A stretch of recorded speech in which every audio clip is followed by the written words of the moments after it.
Salam damai sejahtera Bapak Ibu serta saudara-saudari semua. Untuk memulai renungan tentang firman Tuhan ini, mari kita bersatu di dalam doa. Tuhan Allah Bapa di surga yang melebihi segala hati, akal, dan pikiran kami umat manusia, berfirmanlah kepada kami sebab kami bersedia untuk mendengar, dan atas pertolongan Roh Kudus mampukan kami agar boleh melaksanakan firman-Mu itu dalam hidup kami sehari-hari. Hanya dalam nama Tuhan Yesus kami memohon kepadamu. Amin. Sebagai nas renungan firman Tuhan hari ini diambil dari Imamat 19 ayat 9 dan ayat 10 yang berbunyi, pada waktu kamu menuai hasil tanahmu, janganlah kau sabit ladangmu habis-habisan sampai ke tepinya, dan janganlah kau pungut apa yang ketinggalan dari penuaianmu. Juga sisa-sisa buah anggurmu janganlah kau petik untuk kedua kalinya, dan buah yang berjatuhan di kebun anggurmu janganlah kau pungut, tetapi semuanya itu harus kau tinggalkan bagi orang-orang miskin dan bagi orang asing. Akulah Tuhan Allahmu. Sebagai tema yang diangkat dari nas renungan kita ini adalah hidup umat yang bermurah hati sebagai saluran berkat. Kisah yang diceritakan di dalam kitab Rut di pasal 2 ayat 1-9 mengungkapkan tentang kemurahan hati seorang Israel bernama Boas. Boas memang orang yang baik hati. Ia menerapkan apa yang ditetapkan oleh hukum Taurat Musa, yaitu bahwa ketika memanen hasil tanaman gandum dari ladangnya, tidak boleh memanen sampai bersih, tetapi harus menyisakan sebagian untuk orang-orang miskin dan bisa memunguti atau mengutipnya mereka yang memang tergolong miskin dan orang asing di tengah kehidupan mereka. Pada waktu itu datanglah Rut yang ikut memungut sisa-sisa panenan di ladang Boas. Rut, orang Moab yang adalah menantu Naomi itu, adalah penyandang status ganda, orang yang tidak beruntung, yaitu janda dan orang asing bagi orang Israel. Janda pada masa itu sudah hampir pasti dinyatakan sebagai orang yang miskin. Oleh sebab itu ia berhak memunguti atau mengutip sisa hasil panen di ladang Boas. Apabila kita membaca dan merenungkan kitab Imamat ini, bisa dan dapat saja kita merasa membosankan.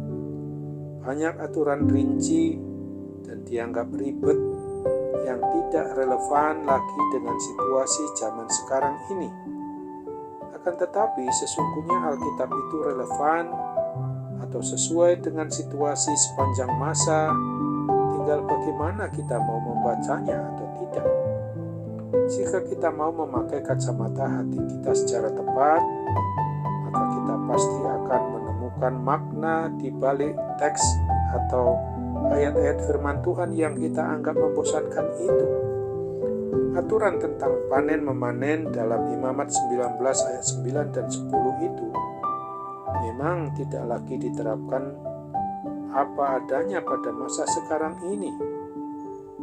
Keadaan zaman sudah berubah. Akan tetapi, ingatlah bahwa prinsip yang diajarkan oleh kedua ayat firman Tuhan itu tidak pernah berubah, yaitu kemurahan hati. Ada banyak orang di sekitar kita yang hidup di dalam berkekurangan.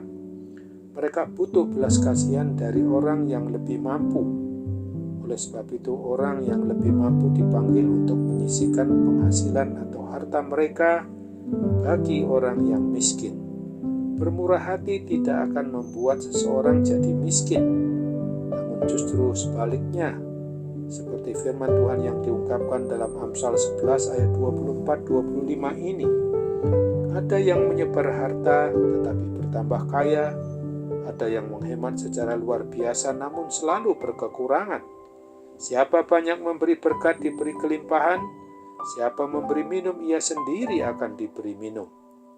Kiranya renungan firman Tuhan pada hari ini boleh mengingatkan kita untuk selalu menyisihkan sebagian dari penghasilan kita sendiri maupun keluarga kita untuk orang-orang yang Tuhan sengaja tempatkan di hati kita, yaitu mereka yang membutuhkan uluran tangan kasih kita secara materi.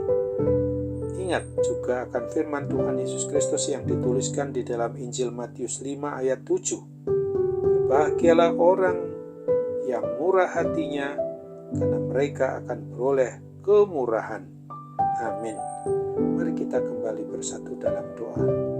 Tuhan Bapa di surga, terima kasih untuk firman-Mu yang mengingatkan kami pada hari ini agar hidup kami sebagai umat milik Tuhan, dikala Sang Pencipta dan Pemelihara kami, yang memungkinkan kami dapat hidup bermurah hati untuk merasakan bahwa kemurahan hati yang Tuhan anugerahkan itu adalah sebagai saluran berkat untuk mereka yang berkekurangan, sehingga ketika kami makin berikan hati kami untuk menyalurkan berkat-Mu itu, maka akan makin bertambah kaya di dalam kemurahan hati-Mu yang boleh mengalir melalui diri kami sebagai pribadi maupun sebagai keluarga, bagi orang lain yang sangat membutuhkan karena faktor sosial ekonomi maupun kemiskinan yang memang perlu diperhatikan untuk memberikan apa yang menjadi hak tanggung jawab kami itu kami salurkan bagi orang lain. Untuk itu Bapa, ketika saat ini kami juga mengalami pergumulan akibat gangguan kesehatan, sakit penyakit yang sekarang sedang mengganggu diri kami apapun bentuknya, kami percaya mujizat kesembuhan-Mu masih terjadi dalam diri kami. Semuanya ini kami mohon, jadilah kehendak-Mu dalam nama Tuhan Yesus. Amin.